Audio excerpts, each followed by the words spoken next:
Selamat datang kembali di kuliah TK2105 Statistika Teknik Kimia dari program studi sarjana Teknik Kimia ITB. Ini adalah segmen kedua dari estimasi parameter dengan menggunakan metode regresi linear.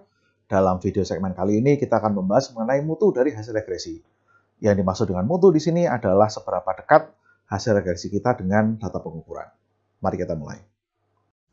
Selamat datang kembali di kuliah Statistika Teknik Kimia dari program studi sarjana Teknik Kimia ITB. Dalam micro lecture ini kita akan membahas mengenai mutu hasil regresi. Pertama kita bahas konsep kecocokan dengan data atau goodness of fit, di mana kedekatan kurva regresi dengan titik-titik data pengukuran mencerminkan kualitas hasil regresi atau goodness of fit tersebut. Anda perhatikan di sini adalah hasil pengukuran massa per butir permen coklat yang dikorelasikan dengan panjang per butir permen coklat. Jadi data ini diukur oleh mahasiswa saya pada tahun ajaran yang lalu. Dan di sini data tersebut kami coba untuk hampiri dengan suatu kurva regresi yang berupa garis lurus, ya berwarna orange ini. Nah, seberapa dekat jauhnya kurva regresi ini bisa mewakili data, itu dinyatakan dengan besaran koefisien determinasi R kuadrat. Ini adalah rumusnya, di mana Y yang diberi aksen seperti tanda topi ini adalah nilai Y yang dihitung dari model, dan Y yang menggunakan aksen berupa batang di atasnya, Y bar ini adalah nilai rata-rata dari seluruh Y hasil pengukuran. Dan Y yang tanpa tanda aksen adalah nilai individual data hasil pengukuran. Nah, R kuadrat sendiri menyatakan persentase varians data yang bisa dijelaskan oleh model regresi. Kelemahan dari R kuadrat adalah nilainya akan terus membesar atau menggelembung kalau Anda memasukkan lebih banyak prediktor. Dengan kata lain, kalau modelnya ordernya Anda tingkatkan dari linear menjadi kuadrat, menjadi kubik, dan seterusnya, seolah-olah menunjukkan goodness of fit yang semakin baik, tetapi makna fisis dari modelnya akan memudar kalau Anda memasukkan terlalu banyak prediktor yang tidak bermakna.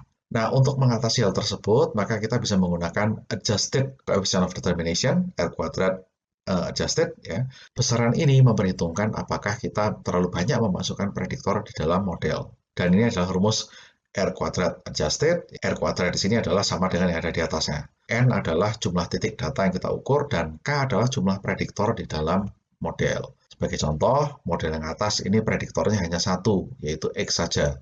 Dan yang bawah prediktornya ada dua, yaitu X dan X kuadrat. Jadi yang bawah ini adalah suatu model yang ordernya lebih tinggi. Nah, jika R kuadrat dan R kuadrat adjusted untuk data yang di atas ini dihitung, maka kita mendapatkan hasil demikian, ya. Memang seringkali kita akan mendapatkan situasi di mana R kuadrat adjusted lebih kecil daripada R kuadrat. Nggak apa-apa, asalkan selisihnya tidak terlalu besar. Kalau R kuadrat adjusted-nya terlalu jauh lebih kecil, maka artinya terlalu banyak prediktor yang tidak bermakna di dalam model Anda. Maka Anda harus menyederhanakan modelnya. Oke, sekarang bagaimana interpretasi koefisien korelasi dan determinasi? Yang koefisien korelasi diberi simbol R dan determinasi R kuadrat, di mana koefisien korelasi adalah akar dari koefisien determinasi.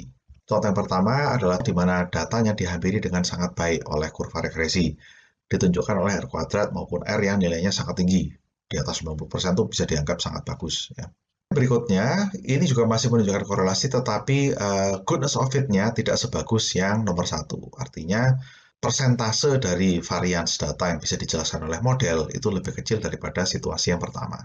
Yang ketiga, ini adalah situasi di mana tidak ada korelasi sama sekali antara dia dengan X. Anda tidak bisa memfit atau menghampiri data tersebut dengan kurva regresi apapun, yang ditunjukkan dengan koefisien korelasi maupun determinasi bernilai 0. Yang ini menunjukkan korelasi yang hampir sempurna. Jadi R kuadratnya bernilai 1, koefisien korelasinya bernilai minus 1. Artinya korelasinya sempurna dengan nilai gradien yang negatif. Dan yang terakhir, ini kalau Anda lihat korelasinya kuat sekali antara Y dengan X. Hanya saja korelasinya tidak linear. Karena itu kalau Anda paksakan melakukan regresi linear terhadap data ini, Anda akan mendapatkan nilai R kuadrat yang jelek sekali. Cara berikutnya untuk menyatakan mutu hasil regresi adalah dengan menghitung selang keyakinan dan selang prediksi dari kurva regresinya. Semakin sempit kedua selang ini, maka artinya semakin baik penghampiran data oleh kurva regresi Anda.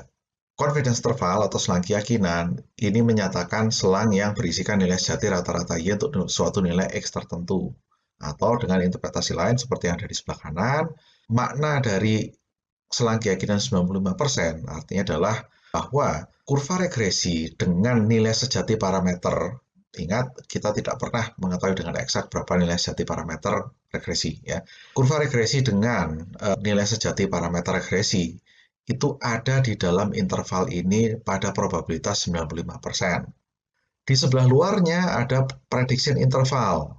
Kalian prediksi interval ini pada tingkat keyakinan 95%, artinya untuk suatu nilai X yang kita tentukan, kalau kita melakukan pengukuran Y berulang-ulang, maka 95% dari nilai Y yang terukur tadi akan jatuh di dalam interval ini.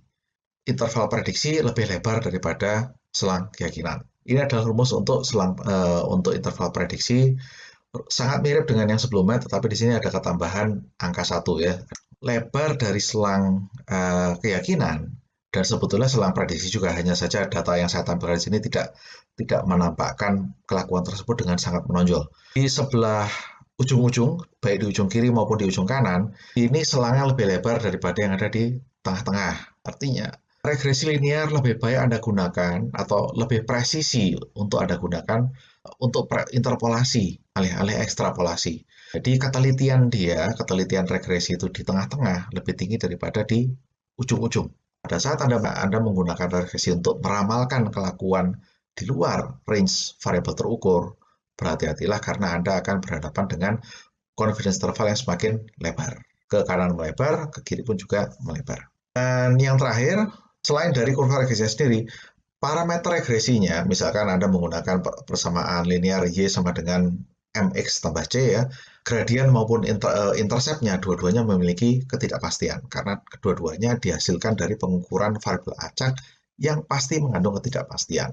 Nah, ini adalah selang keyakinan untuk beta 0 untuk gradien, dan yang ini adalah selang keyakinan untuk intercept. Semakin lebar selang keyakinannya, maka ketidakpastian hasil perkiraan beta 0 dan beta 1-nya semakin tinggi. Goodness of fit-nya semakin rendah. SB0 dan SB1 masing-masing adalah gelat baku atau standard error dari parameter tersebut. Lagi-lagi silakan Anda pause and replay lagi video ini untuk menyimak lebih teliti rumus-rumus ini. Di dalam segmen berikutnya, saya akan membahas beberapa tips untuk melakukan regresi linear secara lebih cermat. Oke, terima kasih atas perhatian Anda dan sampai jumpa di kesempatan berikutnya.